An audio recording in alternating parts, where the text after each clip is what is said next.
Porque você tem que ter as pessoas que acreditam em você, que sejam, assim, incentivadoras, né, para você buscar seu caminho, porque todo mundo tem um caminho. A tragédia é que as pessoas não procuram seus próprios caminhos. É, Eles são tolhidos, são reprimidos, etc., né? E sim. muitas vezes a própria pessoa se reprime, né?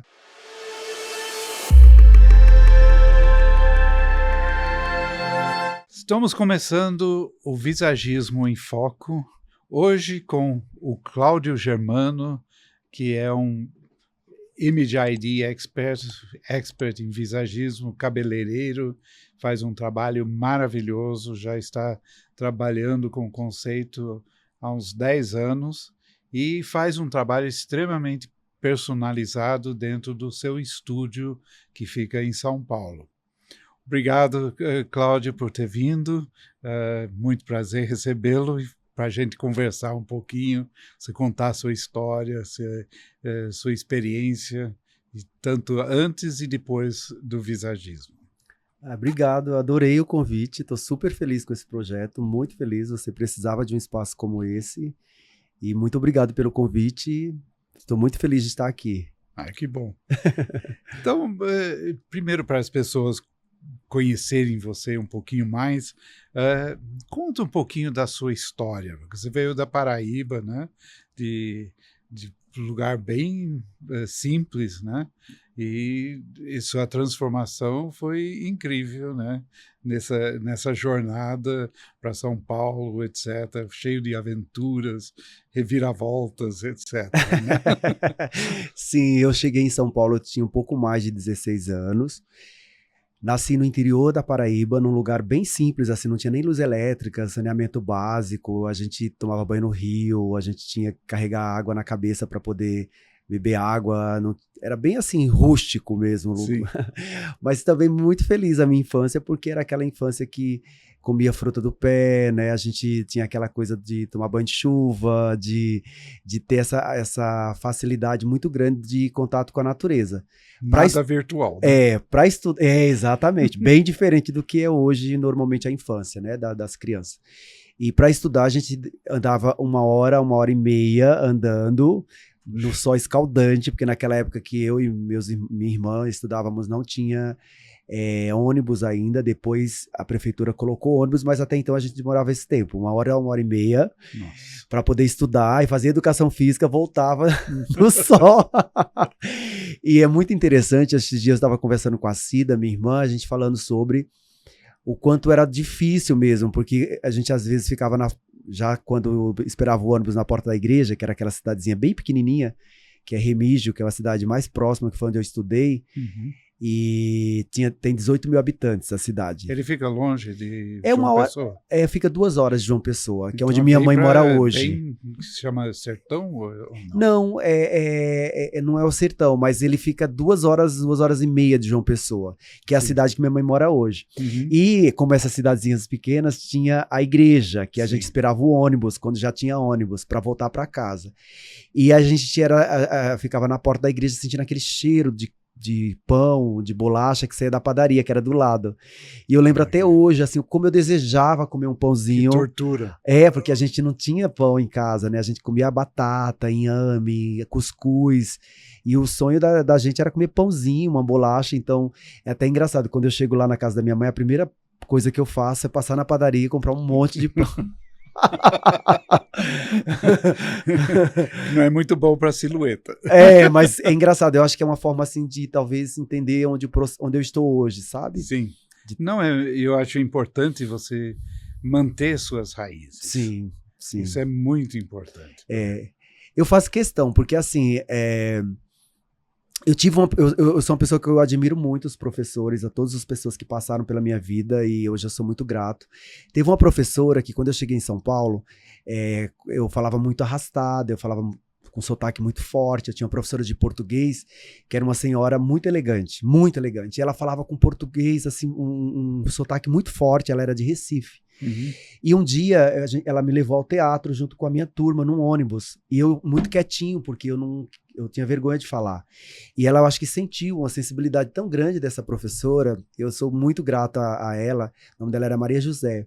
E ela chegou em mim e falou assim, ela falou, por que você tá quietinho? Tava todo mundo brincando no ônibus e tal. Aí eu falei, eu quis ficar quietinho. Ela falou, Cláudio, posso lhe falar uma coisa? Não tenha vergonha das suas raízes, não tenha vergonha do seu sotaque. Eu sou uma mulher que eu falo tantos idiomas, já viajei pelo mundo todo, dou aula de português, ministro aula de português, e se tem uma coisa que eu tenho muito cuidado é não perder meu sotaque, que são as minhas raízes. E ela começou a cantar aquela música da Elis Regina, Andança, e fazendo um som com os dedos. E em seguida, todo o ônibus começou a cantar. Essa música mexe muito comigo. E foi a partir dali que eu tive orgulho de mim, assim, das minhas raízes, da minha família. E hoje eu faço questão de trazê-las comigo. Que legal. Eu estava falando que você brincava com espiga de milho. É muito interessante, eu não lembrava disso. Aí quando fui agora visitar minha mãe no São João, eu lembrei, eu estava com os meus 2 sobrinhos e eu falei, meu Deus, eu lembro agora, veio uma memória, né? Que quando meu avô me pedia para cuidar do roçado, eu sempre fui uma pessoa muito voltada para a arte. Eu nunca gostei dessa coisa de roçado, de mato, de cuidar de bicho. Nunca gostei assim. Não era a sua praia. Não. E eu gostava muito de decoração, de tudo que era voltado assim para algo criativo. Tanto que o meu primeiro trabalho mesmo foi com porta-retrato. Fazia porta-retrato ou nomes em madeira. E quando meu avô me mandava pro roçado, eu levava uma tesoura da minha mãe de costura escondido e cortava o cabelo das espigas de milho. Quando o cabelo era muito bonito, que eu fazia trança. E aí meu avô ia pro roçado e via isso. Aí falava, Edith, que é minha mãe, né? Esse menino é doido, porque como é que ele vai... Ele vai pro roçado e fica penteando as espigas de milho. Então acho que já estava um pouco dentro de mim essa coisa de trabalhar com cabelo. Com certeza, né? Mas você não veio para São Paulo pensando em ser cabeleireiro, né? Não, Felipe, eu vim para São Paulo fugindo mesmo da necessidade, assim, da fome, da pobreza. Porque a gente não tinha, quando criança, nós éramos muito assim privados. O nosso chinelo era havaiana que tinha um prego embaixo. Nossa. A gente andava com a havaiana limpinha às vezes para ir para a escola, então ia andando com esse chinelo na terra, chegava na cidade, tinha uma poça lá que a gente lavava os pés, colocava o chinelo melhor. Mas era sempre uma havaiana. Então a nossa havaiana acabava, minha mãe não podia comprar outra, e aí colocava o prego embaixo. Entendi. Que a havaiana hoje não, mas antigamente era só para pobre que usava. Sim. E as roupas que nós usávamos eram todas cabidela, que as pessoas lá chamavam, que era roupa doada. Então hoje eu dou muito minhas roupas, porque eu sei a diferença que faz na vida de quem recebe. Sim. E então eu sempre fui uma criança extremamente sonhadora. Eu lembro de uma ocasião muito especial que eu nunca vou esquecer da minha avó, que era uma mulher indígena, né? E eu lembro que eu estava do lado de fora, como não tinha luz elétrica, não tinha televisão, nem tampouco celular, estávamos todos do lado de fora e tinha as histórias de Trancoso, que meu avô com os amigos dele contava para nós, criança. E eu lembro que eu vi um avião muito alto piscando à noite, assim, que era uma noite muito, sabe, aquela noite clarinha. E eu, no impulso de sonhador, eu virei e falei, gente, um dia onde eu vou andar de avião igual aquele lá em cima. Imagina, eu não tinha um chinelo, imagina como que uma criança ia andar de avião. Tem que sonhar, né? E é uma coisa que me emociona muito, porque todo mundo deu risada de mim naquele momento. Todo mundo. Eu lembro de todas as pessoas dando risada de mim, menos minha avó. E a minha avó, ela viu que eu me afastei assim, muito triste, ela chegou perto de mim e ela falou, não fique triste. Meu filho, você vai para lugares que eu não sei onde é. Mas de todas essas pessoas que estão aqui, você é o único que vai para lugares que falam uma língua que eu não sei como que é essa língua, mas você é o único. Você vai para muitos lugares.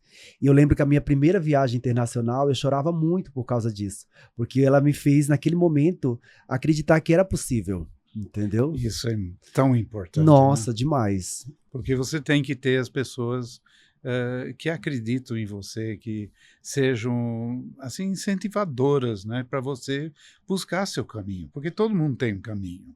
E a tragédia é que as pessoas não procuram seus próprios caminhos. Eles são tolhidos, são reprimidos, etc. Né? E muitas vezes a própria pessoa se reprime, né, por medo. E então a minha busca, e é incrível como nossa palavra tem poder. Porque eu lembro que minha mãe passou por uma situação assim muito difícil na minha frente, uma humilhação mesmo, assim, por causa que a gente precisava de farinha, a gente só comia feijão e farinha, a gente não comia arroz. A gente esperava o Natal para comer arroz e macarrão. Olha. Não era nem para ganhar um presente. E eu lembro que minha mãe foi buscar farinha e essa pessoa que era o dono da farinha, da casa de farinha, que nós íamos fazer farinha na segunda e terça, né? Para devolver. A pessoa fez uma humilhação para minha mãe e eu era uma criança que eu escutei, eu entendi aquilo. E aí eu prometi para minha mãe, eu não vou completar 18 anos nesse lugar, eu vou embora para São Paulo antes, eu vou trabalhar e eu vou cuidar da senhora, nunca mais a senhora vai precisar de ninguém. E aí eu vim para São Paulo antes dos meus 18 anos mesmo, passei por muitas situações de privações, mas nunca desisti. Porque Você não tinha onde morar. Não, né? não tinha. Certo momento, né? Você tem que morar na rua, caminhar pela rua. Quando eu cheguei em São Paulo, eu morei na casa do senhor que me trouxe, fui morar na família, na casa dele. Depois eu fui embora da casa dele, nessa época eu trabalhava em supermercado, então eu trabalhei numa rede chamada Barateiro, que era Compre Bem, né?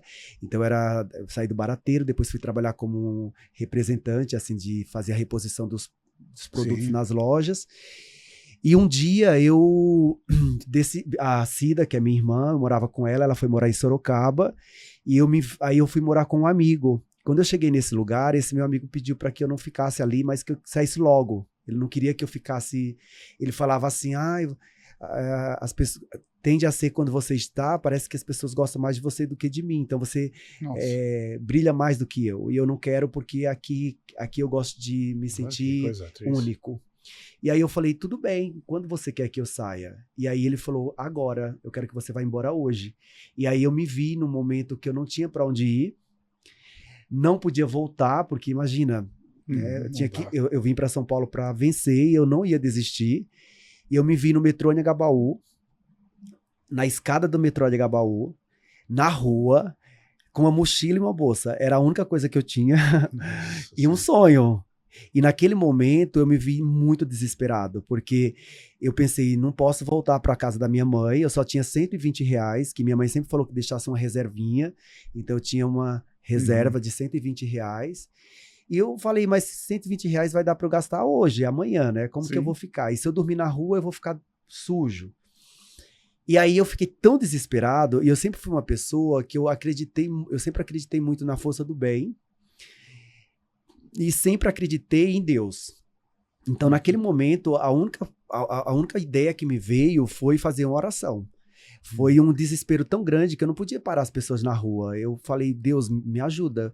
E eu lembro que a minha oração foi exatamente essa. Eu nunca vou esquecer. Eu falei, Deus, eu sei que o Senhor me trouxe até aqui.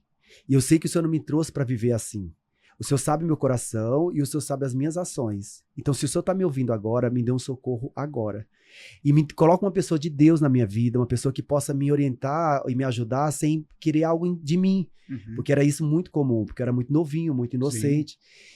E nesse momento, eu chorando, mas eu chorava igual, assim, encolhido, com uma bolsa nas minhas pernas, uma mochila.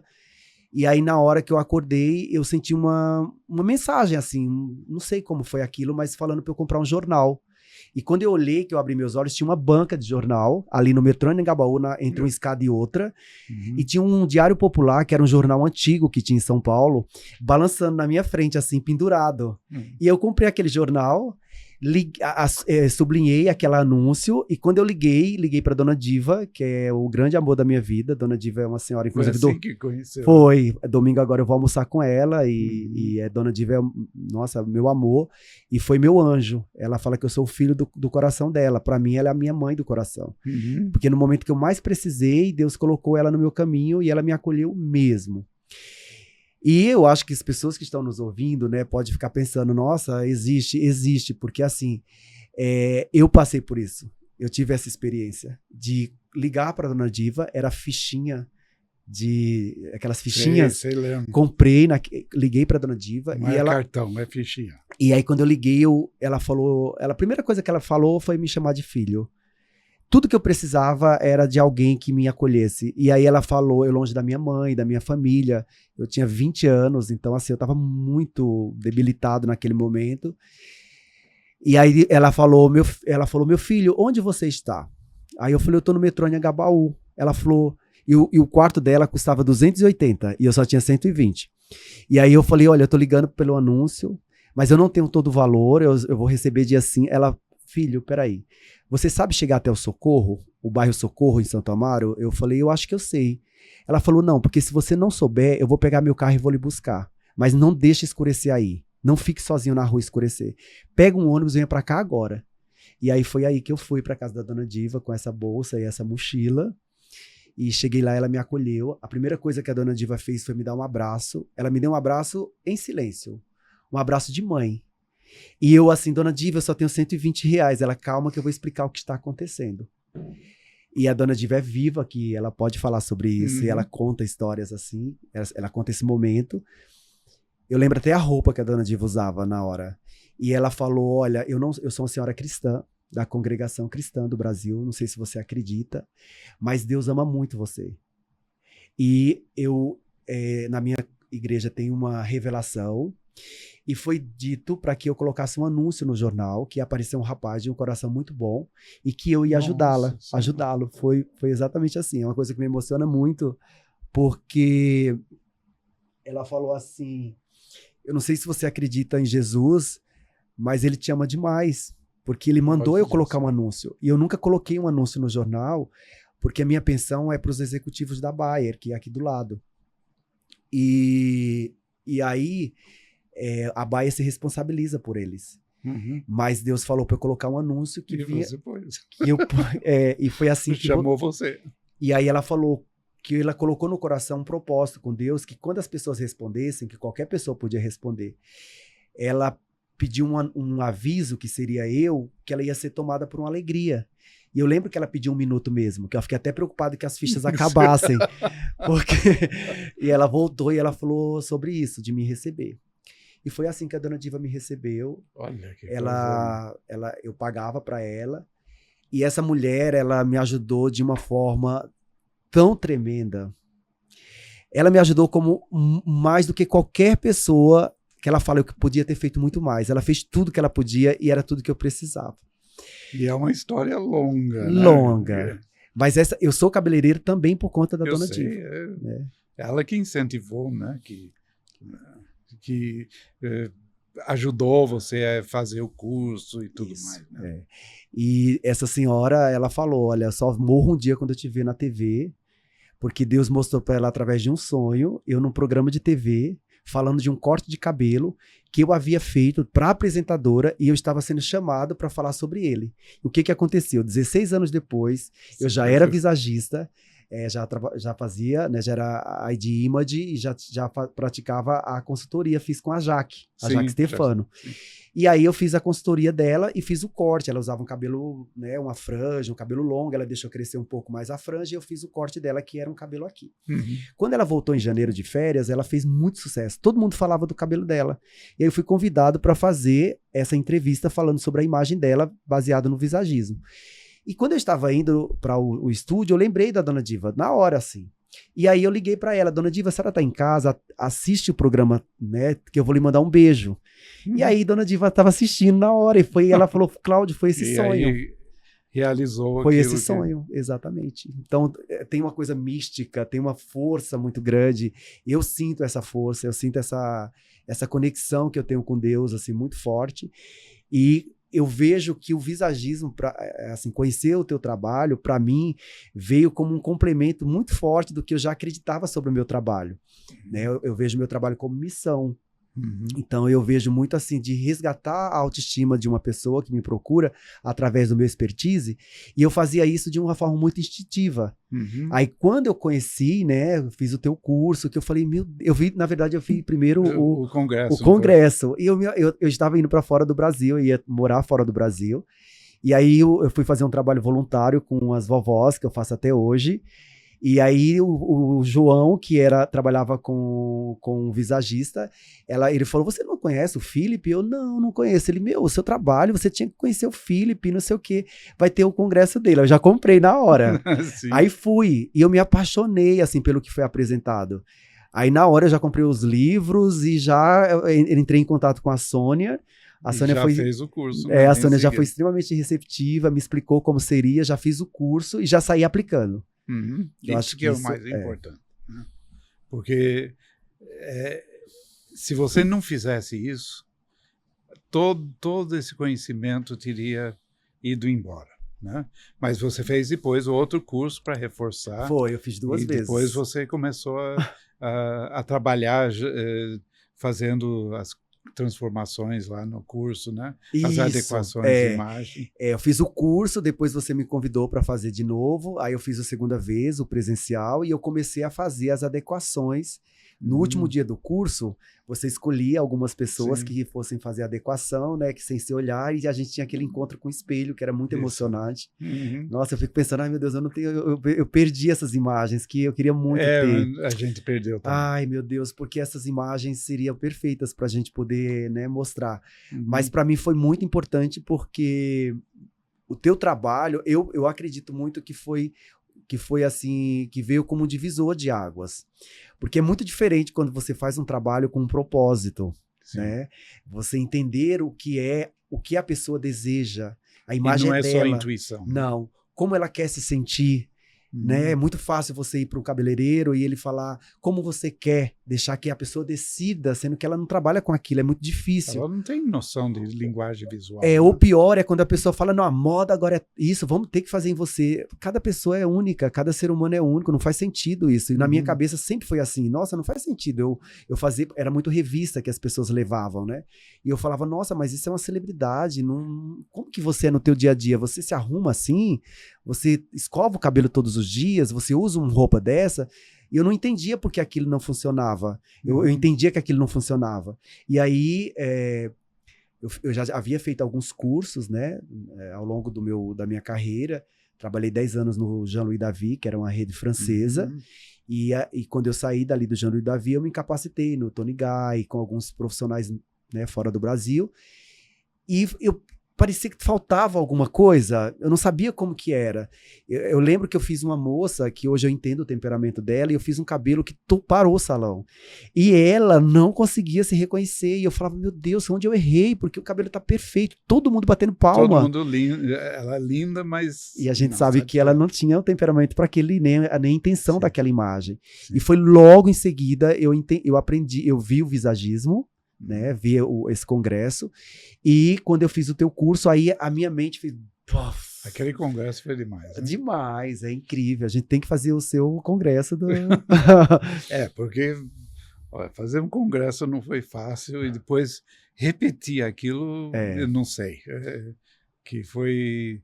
Porque, na realidade, foi quase um teatro de 2 dias, né? Foi incrível. Eu realmente, assim, fui impactado naquele... É a melhor introdução que podia ter do que é, porque você viu os shows, explicações, teve as consultorias, deu para entender bem o que é todo esse processo. Não como funciona, porque você tem que fazer o curso, né? Mas para mim, eu sou muito grato e eu peço muito a Deus pela tua saúde, pela tua vida, da Sônia, porque além de tudo eu tive a oportunidade de conviver contigo, assim, de entender o homem que você é por trás de tudo isso, né? E eu falo, meu Deus, eu sou muito abençoado, assim, eu me considero realmente uma pessoa muito abençoada. E eu tive a oportunidade de conhecer pessoas incríveis, e você é uma delas, assim. Obrigado. Você é uma pessoa, e eu falo isso assim eu sei que você é difícil de, né, receber elogios, mas eu não quero perder essa oportunidade de dizer o quanto eu sou grato por todo o ensinamento que você, assim como mestre para mim, que é meu mestre, me trouxe. Porque eu já tinha meu expertise, né, de cortar cabelo, de construir imagem, mas o teu trabalho, né, todo esse trabalho de anos que você dedicou da tua vida e trouxe isso para nossa área, é tão poderoso para nós, é um reconhecimento tão incrível, que eu falo, uau, e eu cheguei no momento certo. Vai ser mais ou menos da mesma forma como você estava fazendo, você entra no fluxo. Isso. Da vida, vamos dizer.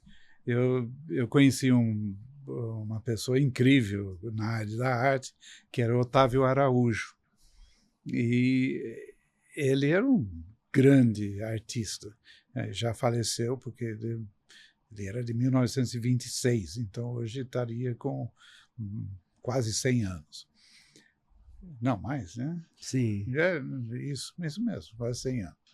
E ele ele teve uma trajetória, vamos dizer, uma história que é incrível para contar. E ele não tinha dinheiro, da mesma forma que você não tinha. E na época que ele tinha 18, 19 anos, 20 anos, todos os artistas se encontravam lá num bar que era ao lado do Teatro Municipal em São Paulo. Então ele queria ir lá para ficar lá ouvindo os artistas, vendo, mas era assim, de Cavalcante, todas essas pessoas. E ele não tinha dinheiro para ir até lá, então ele emprestava o tostão para ir de bonde lá do Ipiranga, a irmã dele emprestava. Aí, por outras idas e vindas, ele resolveu que ele ia para a Europa. E ele chegou para a irmã e falou, eu vou para a Europa. E ela falou, como assim? Você não tem dinheiro para ir para o bar do Municipal e você quer ir para a Europa? Só que ele achou um jeito. Ele foi lá, as coisas deram certo, ele ficou lá 2 anos. Aí, por causa da guerra de Coreia, ele voltou para o Brasil. E aí nada deu certo. E eu estava conversando com ele e ele falou assim, eu cheguei aqui e eu caí na real. Aí ele falou, não, eu caí fora de mim. Porque ele percebeu que todo mundo trabalhava e ele não trabalhava e ele era um peso. Então ele achava que ele tinha que trabalhar. E na realidade o que ele tinha que fazer é continuar o caminho dele. Então por 6 anos ele saiu do caminho. Sim. E aí ele levou 6 anos para voltar para esse caminho. Então a gente tem que... Você ouviu o seu caminho. Você ouviu a voz que estava chamando. E aí tudo flui. Tudo acontece. É sincronicidade. As energias do mundo. Eles conspiram a favor. Mas, Felipe, eu queria te falar uma coisa que eu acho que eu já tive a oportunidade de estar com você em alguns momentos só nós e tal, mas eu nunca te falei isso. Eu sempre tive mulheres muito poderosas na minha vida. Uhum. Desde a minha avó, a minha mãe, as minhas irmãs. Dona Diva. A Dona Diva, a Bi Scott, que é essa minha amiga de 28 anos. Nós temos uma história assim incrível. Imagina, 28 anos de história. Eu cheguei onde eu cheguei porque a Bi, ela acreditou em mim antes de eu me acreditar. Ela falava, você é incrível, seu trabalho é incrível, você tem uma mão que você faz amor com o cabelo da gente, que ela sempre foi minha cliente, depois nos tornamos amigos. E a Bia é de uma força, uma mulher incrível, uma cantora de blues, ela tem uma força muito grande, eu admiro essas mulheres. Mas sempre foram mulheres.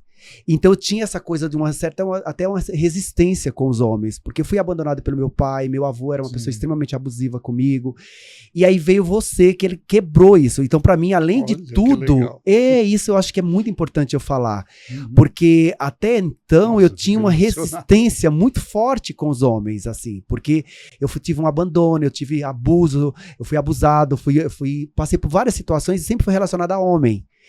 Então, quando veio, né, quando eu conheci o seu trabalho, eu conheci o ser humano que você é, quebrou como se fosse, eu não sei como te dizer isso, mas quebrou, me trouxe uma segurança no masculino. Então, isso é muito poderoso e eu gostaria de que você soubesse disso. Eu não sabia disso, não. Realmente, isso é incrível, porque que a gente precisa de pessoas... a gente precisa, não fazemos nada sozinhos, sempre tem gente que aparece pelo caminho para nos ajudar, para dar a mão, para mostrar o caminho, para se orientar, etc. e tal. Mas eu não sabia dessa, não, que tinha esse significado para você. Além do mestre, né, além de você ter me trazido esse conhecimento do visagismo, né, tanto que para mim, nunca quis fazer curso de nenhuma outra pessoa, nunca me senti capaz de fazer curso, de ministrar curso, até porque você tem os seus cursos, o seu curso online, você é uma pessoa super acessível, enfim... E eu respeito muito, assim, você como mestre, então não faz nem sentido para mim ministrar curso, nem me sinto capaz. Eu vejo até um monte de gente fazendo isso e eu fico abismado como a pessoa faz um curso, rouba teu conhecimento, pega teu conhecimento, ministra um curso com 10% do que você entrega. E isso é muito difícil para mim entrar na minha cabeça, porque Você sabe que é não uma faz coisa sentido. interessante que eu estava pensando outro dia. O Claude Jouillard, que criou realmente o primeiro método do visagisme, eu entrei lá, eu procurei assim, coisas sobre visagismo, nunca vi ninguém tentando fazer o curso dele. Na Europa não se pensa nisso, você respeita os direitos autorais, você não pensa isso. Isso minha formação foi inglesa, então eu me espanto com isso, porque eu vejo pessoas irem para fazer um curso, uma pessoa fala, eu fiz um curso, não sei, foi Vidal-Sassoon, no Pivot Point, e eu peguei a coisa e eu vou dar o curso dele. Eu falei, mas caramba, isso é roubo, né? Isso é roubo. E infelizmente a gente sabe, né? Você já passou por isso. Né? Então... mas eu não consigo entender como... Não é só roubo, você não tem o conhecimento. Não tem. Você não tem o treinamento. Então, você não está só roubando, e não vai dar certo. Não dá certo, não dá. Não dá certo. A maioria das pessoas tentaram fazer isso e não estão dando curso. E é pior porque a pessoa que compra um curso como esse, ela vai achar que aquilo é visagismo. Sim. É muito mais Esse é o mais... isso é o pior, porque está estragando uma coisa que é potencialmente boa para a pessoa, e está estragando a imagem do que se tem de visagismo. Então, a pessoa não consegue pôr em prática, as pessoas não pensam, fiz um curso que não presta, e fala que o visagismo não funciona. Agora, quem olha para o seu trabalho não pode dizer que não funciona. Não é. E não tem como contra dizer. fatos no argumento, né? Não, e você vê uma coisa que fica nítido no seu trabalho, que eu acho que isso é muito importante colocar para as outras pessoas que fizeram o curso. Quando você divulga seu trabalho, você não simplesmente põe um antes e depois. Não. Porque você compreendeu que o diferencial é no processo. Isso. É na consultoria, né, e tal. E isso, você entrando lá no seu Instagram, entrando no seu site, a gente vê como é realmente uma customização, não tem um padrão. Não tem. Então, pode ser pessoas com cabelo comprido, com pessoas com cabelo médio, com cabelo curto, com isso, com aquilo, etc. Não tem um estilo, não tem o seu estilo. Tem o estilo de cada pessoa. Cada pessoa. Porque por isso que funcionou tão bem o visagismo para mim. Porque eu sempre entendi... Isso é a intenção. Isso, a intenção de entender a imagem que a pessoa quer projetar. Sim. Tem um determinado momento da minha consultoria que eu pergunto até onde a pessoa aceita cortar. Isso é muito importante, porque eu respeito a vontade. O cabelo não é meu, é da cliente. E você não vai viver com esse cabelo. Não. Então, para mim, é muito importante respeitá-la nesse momento. Às vezes as pessoas até falam, mas seu Instagram tem muito cabelo curto. É porque eu gosto, porque o que chama a atenção são os processos que impactuam, né? Assim, tipo, a pessoa olha e fala, nossa... Mas porque a pessoa queria Isso, aquilo. É igual quando você vê um artista fazendo um desfile, né? O profissional vai fazer um estilista, vai desfilar roupas que criam uma... Nossa, que a pessoa fala, nossa, olha a criatividade e tal. Mas eu trabalho com todos os cabelos, desde um cabelo crespo a um cabelo liso, o cabelo escuro, o cabelo loiro, o cabelo curto, o cabelo longo. É a vontade de cada porque pessoa, isso, né? É respeitar a individualidade de cada um, como a pessoa deseja se sentir e como que ela quer ser notada. E a realidade de cada pessoa. Essa coisa do cabelo comprido, longo ou curto, simplesmente há pessoas que não estão no momento de vida para ter cabelo curto. Isso, exatamente. E isso é importante compreender, isso é uma parte do que a gente ensina, o que é o significado, o que você precisa... Há pessoas que precisam do cabelo comprido. Isso, exato. E você tem que saber disso, você tem que reconhecer isso. Tem pessoas que acham que precisam de cabelo comprido e na realidade aquilo está prejudicando. Então, isso que é fazer um trabalho de conscientização, só que não é imposição. né? Não, de forma alguma. E inclusive ter esse respeito e ter essa explicação. Às vezes a pessoa ela não está aberta àquilo naquele momento. É igual quando a pessoa chega com aplique, eu explico um pouco sobre aquele processo, que aí a pessoa, depois de algum tempo, ela começa a tirar, né? Então, todo o meu trabalho, ele é baseado em cima do que eu aprendi contigo. Sim. E veio para mim como um processo muito de entender, assim, não só o meu trabalho, mas entender o ser humano, né? De me sensibilizar e de respeitar aquela pessoa que está ali. Por isso que meu estúdio é fechado, não tem placa nenhuma. Eu tenho uma lista das pessoas para passar pela consultoria comigo, porque é igual acontece com o André Matheus. Que ele tem uma lista para poder passar pela consultoria, porque eu preciso para fazer a consultoria, para fazer esse trabalho. Sim. E eu já tenho os meus clientes. Então, meu salão, graças a Deus e ao nosso trabalho, a minha equipe que é maravilhosa, eu tenho uma equipe incrível e a gente consegue humanizar um trabalho. O visagismo trouxe isso. Né? Ser o ID Image, para mim, trouxe essa conscientização do quão o meu trabalho é uma missão, de resgatar a autoestima de uma pessoa, através de um propósito mesmo, de como a pessoa deseja se sentir. A compreensão que a imagem pessoal é uma identidade visual muda tudo. Porque você vê que não é só uma questão de ficar bonito. Não. É muito mais do que isso. E cortar cabelo, você não corta cabelo, você cria uma imagem, você cria uma identidade para a pessoa. E isso muda tudo, né? Tudo. Porque aí o privilégio de fazer isso é grande, mas também a responsabilidade é grande. Sim. Então não é fazer qualquer coisa, né? Ficou bonito, tá bom. Né? E isso é complicado, né? E como que é o processo? Como que você atende a pessoa? Como que funciona isso dentro do seu estúdio? Eu tenho uma sala particular, assim, uma sala reservada, que eu faço a consultoria só eu e a pessoa. Eu não gosto que entre outra pessoa, só entra eu e ela. Eu realmente entro no fluxo. É o momento mesmo que eu estou ali 100% para aquela pessoa, porque eu quero entender o processo, eu quero fazer a leitura do rosto, eu quero saber o temperamento, eu quero saber como essa pessoa deseja se sentir a partir dali, se ela é uma pessoa que escova o cabelo todos os dias, se ela lava o cabelo todo dia, se ela é uma pessoa que pratica esporte, qual é a roupa que ela usa, como que é o estilo dela, para que eu possa criar uma imagem que crie uma harmonia. Né? E até o trabalho dela, isso, né? Como que é o trabalho dela, para que essa imagem ajude no trabalho, mesmo que a busca seja pessoal. Então eu sempre procuro saber, a sua busca é pessoal, é mais profissional, ou é a sua fase dos dois momentos da sua vida. Então todas essas informações eu vou anotando. Uma consultoria rápida, minha consultoria dura 20 minutos, ela pode gravar para ouvir depois, porque fala muito sobre ela e é muita informação. Então ela grava no gravador de voz, que aí pode escutar quando quiser, ou ele.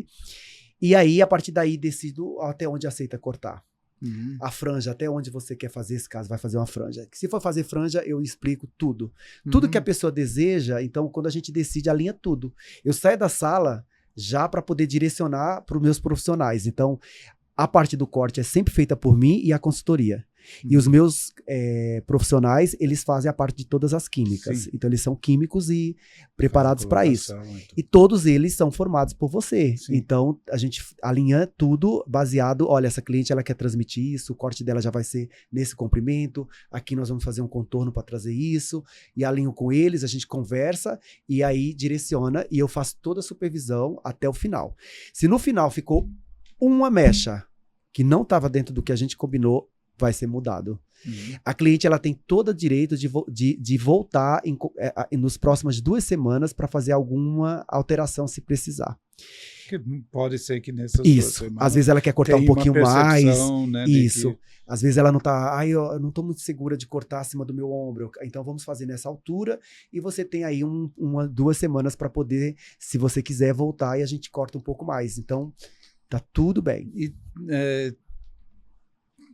já deve ter havido casos onde a pessoa pediu alguma coisa que pensa que é algo e depois percebeu que não era nada disso. Né? Já aconteceu com cor, da pessoa querer ruiva, ficar ruiva, sendo que já era uma pessoa extremamente acelerada, já era uma pessoa muito nervosa e tal. Já vai ficar brava. Eu falei o que poderia trazer, né? E já aconteceu, por exemplo, a pessoa querer um cabelo muito curto e o esposo não queria aquele cabelo muito curto, e eu perguntei quem era a pessoa que, né, se ela trabalhava, e ela era ela era mãe e dona de casa, então ela não tinha uma renda. E eu falei que não era seguro para ela naquele momento, se não fosse alinhado com o desejo dele. Sim. Então, eu achei muito sábio da minha parte, porque eu falei, se você talvez cortar o cabelo muito curto, vai trazer isso e isso para você, e você não está pronta para o que pode acontecer. Aconteceu. E aí ela decidiu, não, eu quero, e aconteceu, e eu tive certeza, assim, o quanto é poderoso a imagem. E afeta emocional. Como já aconteceu também, né, da pessoa com cabelo muito longo, uma pessoa que precisava de trazer mais segurança e tal, e a gente trabalhar uma imagem. Como já teve situações da pessoa estar muito, assim, emocionalmente muito abalada, e a gente usar a imagem e trazer de novo a pessoa para fora. Então, a imagem é muito poderoso. A gente trabalha a imagem a partir de algo muito grandioso que para mim, que é autoestima. Sim. Então, assim... É autoestima e autoconfiança. E autoconfiança. Eu lembro daquela história quando você fez aquele trabalho lá com as pessoas cegas, Sim. né? E isso foi incrível, né? Porque a gente imagina que é o que você vê que afeta. Conta a história, como que foi? Eu fui a convite de uma empresa, né, para fazer o trabalho com as mulheres, que era Dia Internacional das Mulheres, e era para fazer o visagismo delas. E aí eu pensei, nossa, como que eu vou fazer o visagismo para pessoas que não enxergam?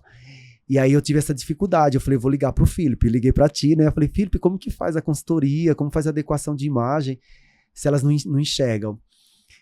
E aí você falou, da mesma forma como você faz para todas as pessoas, você vai fazer a consultoria, você vai buscar entender qual é o desejo de imagem dela e você vai fazer a adequação.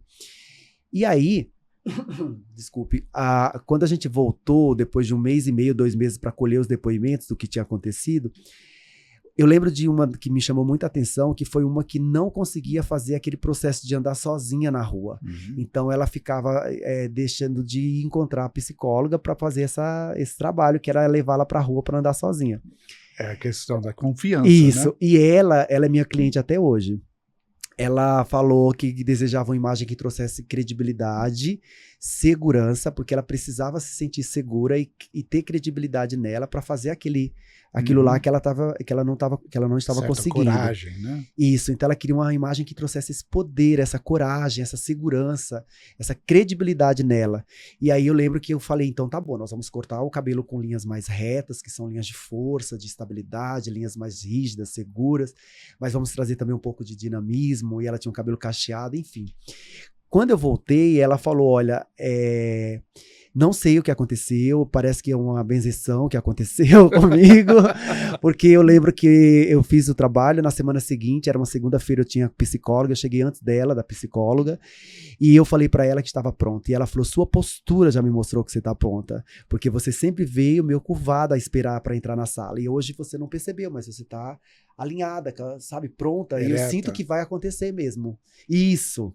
E aí ela falou, não foi só sair na rua, eu comecei a fazer os trabalhos em casa, eu comecei a cuidar da minha casa, com essa limitação da visão. Então, não sei como que isso aconteceu, para mim parece um milagre, mas o cabelo que você fez em mim, ter esse vídeo no YouTube, mudou a maneira como eu me sentia e como eu a partir dali comecei a interagir com o mundo. A gente fala nos símbolos, o que eu refleti muito sobre isso, né? Como é que isso afetou a pessoa? Eu já tinha percebido que você corta o cabelo e você estiliza o cabelo na parte de trás, a pessoa não está vendo, mas que afeta a pessoa. Afeta. Então, como isso está funcionando? E eu cheguei à conclusão que é o seguinte, que as linhas e as formas e as cores têm energia. Então, eu acho que são símbolos arquetípicos porque têm determinada energia. Então, quando você pensa, o que é uma linha? Uma linha é uma sequência de pontos. Então, essa sequência de pontos cria uma dinâmica. E essa dinâmica cria uma energia. Então, se ele vai em inclinação, cria uma energia de dinamismo. Se ele vai numa linha reta, vertical, é de estabilidade, de força, de controle ou de domínio. Se é curva, é mais emocional, etc. E nós sentimos essa energia. Então, não é só que nós estamos vendo, é que nós estamos sentindo. E isso está em todas as coisas. No ambiente que a gente está, se uma mesa é reta, ou é redonda, ou é triangular, imagina a gente sentado numa mesa triangular. A gente vai ficar meio esquisito, assim, eu aqui, você ali, assim, tá, a gente vai ficar desequilibrados aqui. E nós não vamos sentir bem nesse sentido. Então, eles têm energia, e a imagem tem. Por isso que ele afeta o comportamento. E essa é muito importante as pessoas entenderem, que afeta o andar, o gesto, afeta a voz, afeta todo o comportamento. E isso pode afetar a personalidade da pessoa. Sim. Então, não é simplesmente uma questão de fazer uma coisa equilibrada, agradável, que fica bonito. Que energia você está criando? Não, e eu percebo isso porque, olha, Felipe, teve uma vez que a gente fez eu fiz o corte, fizemos a cor, e era uma pessoa que ela queria muito trazer mais o sanguíneo, e ela era bem sanguínea. Uhum. Então... Sanguíneo é aquela pessoa dinâmica, isso, alegre, gosta de coisas vistosas. E o Rony, ele escovou o cabelo da cliente toda para dentro. e o cabelo estava cortado em assimetria, né? E eu lembro que ela foi ficando triste. E eu comecei a observar que ela foi ficando triste mesmo. Sim. E aí a gente mostrou o cabelo e ela ficou assim, tipo, nossa, como se não tivesse gostado, mas não queria falar, né? Aí eu falei, agora eu vou verificar seu corte, né, as linhas, tá certinho e tal, e depois a gente vai fazer uma modelagem. Foi incrível. O Rony fez a modelagem e ela já começou, nossa, agora sim!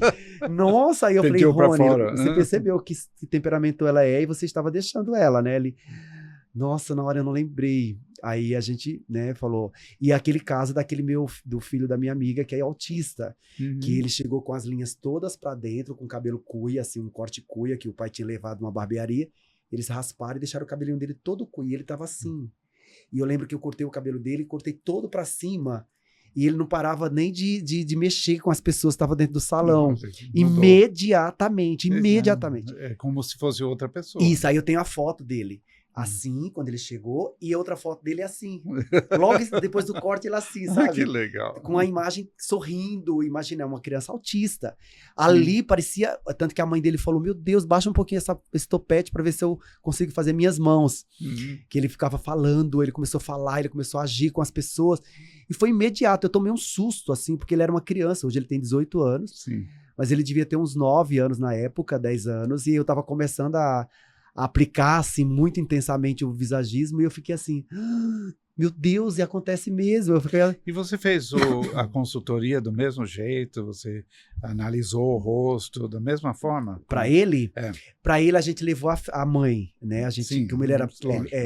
Aí eu já tinha falado para ele, né, para ela, né, sobre como ele era e o que aquela imagem estava criando naquele momento nele. Mas você analisou a personalidade e tal? Pelo rosto, então não fazia diferença por ele ser autista? Não.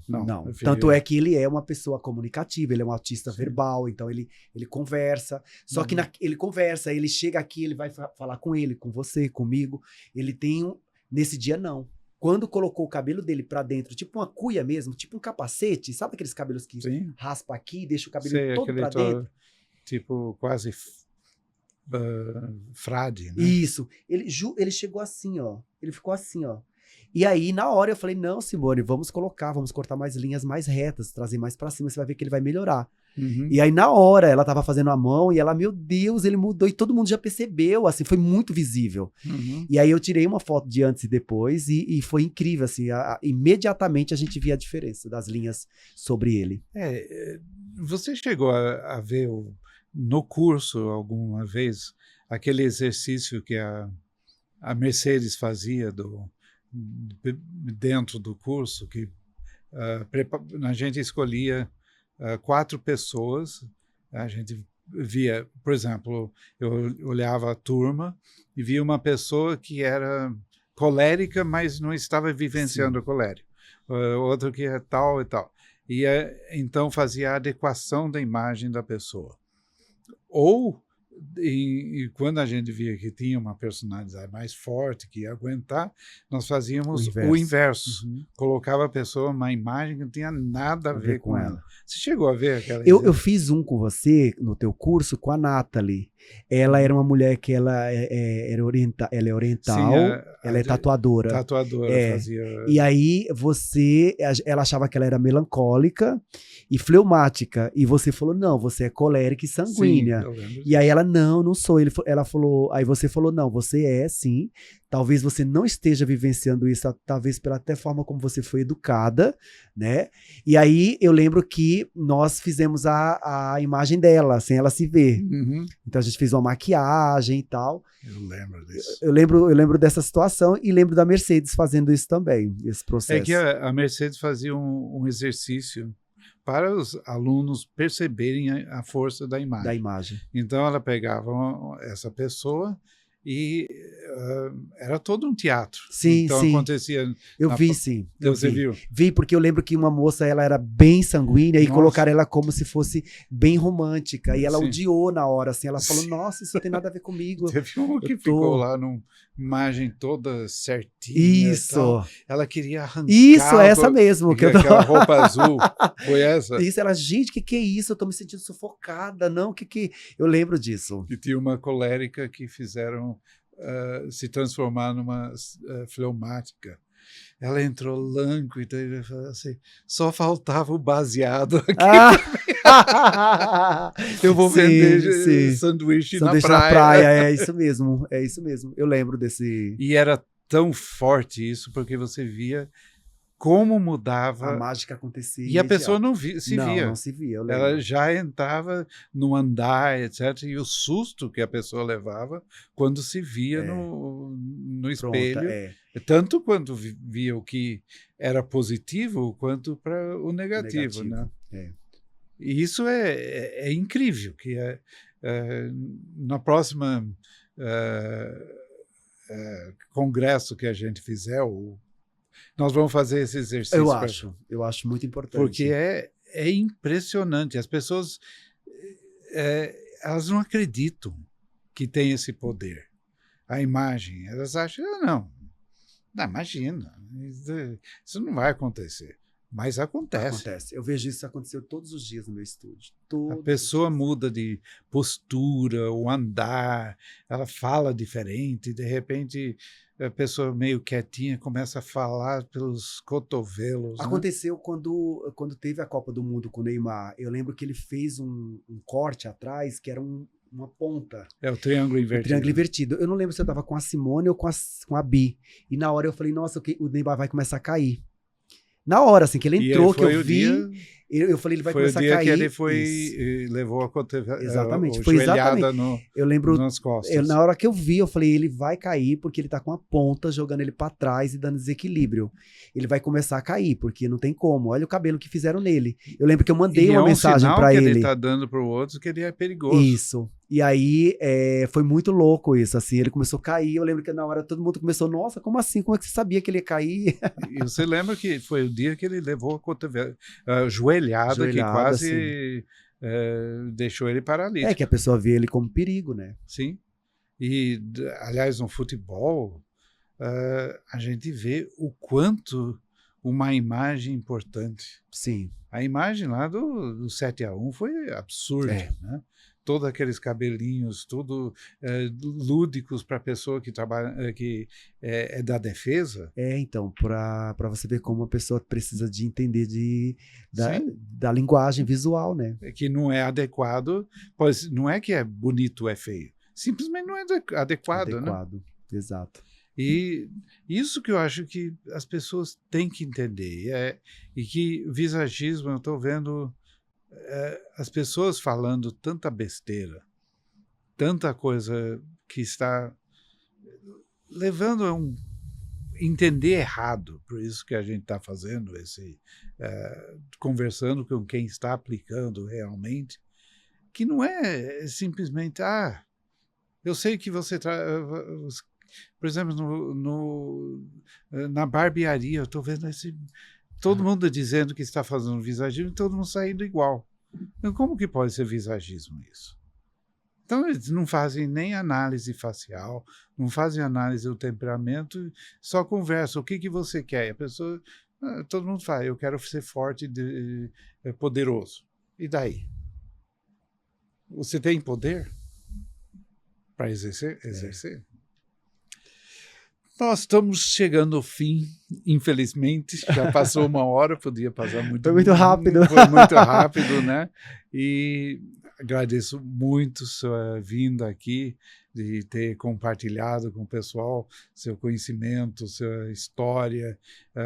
Eu acho que sua história é algo que motiva os outros, que eu acho que as pessoas têm que acreditar em si próprio, procurar as coisas, não aceitar sempre, eu sou um coitado, não, é muito fácil cair nisso, né?